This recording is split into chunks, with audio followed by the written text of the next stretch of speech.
great difficulty, and published it in 1830 under the title The Book of Mormon.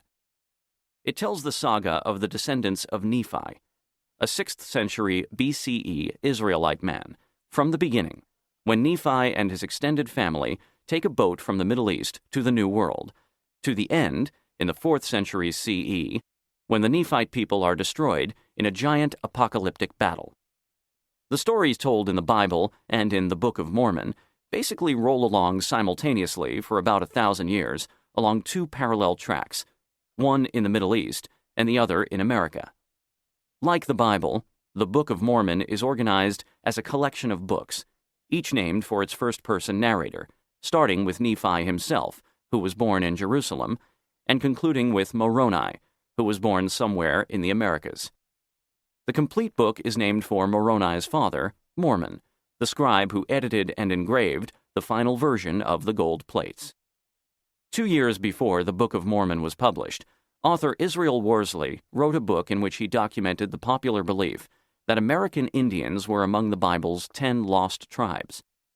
The Indians, he wrote, once had a holy book, but they lost it, and in consequence of the loss, fell under the displeasure of the Great Spirit. But they believe they shall one day regain it. They are looking for and expecting someone to come.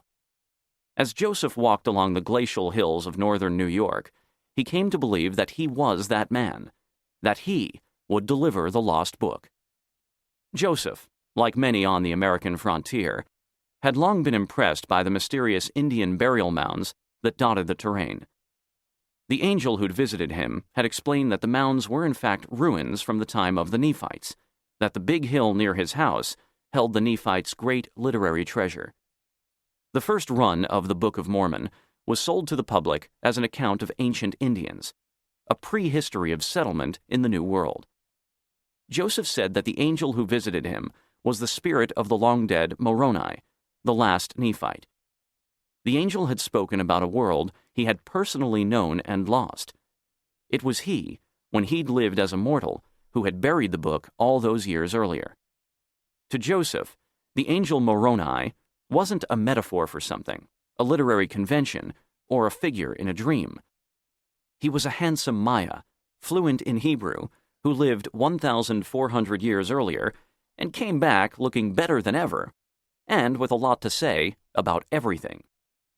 I wanted to hear it all.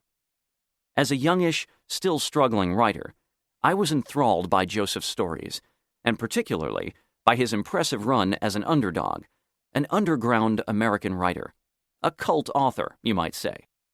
A few years ago, as I nervously worked on the manuscript for my first book, I developed a particular interest in his experience as a literary rookie, a debut author, as we like to say.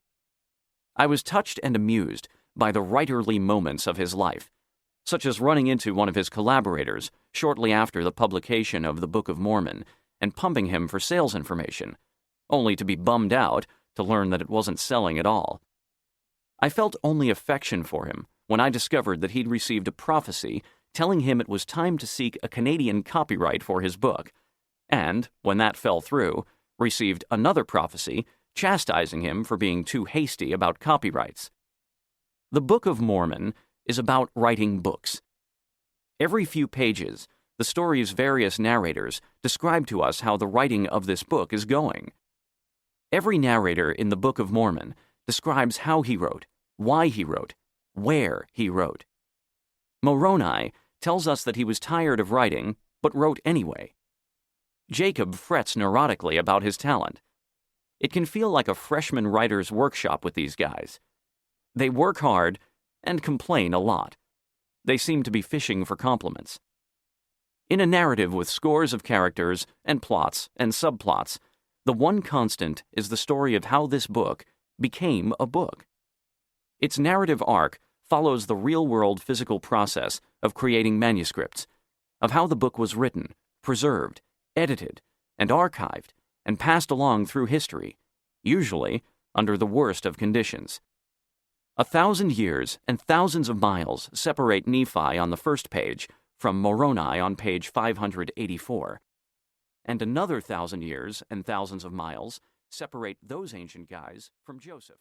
To keep listening to this audiobook, I've left you a link in the description so you can do it, at no cost thanks to Audible's 30-day free trial.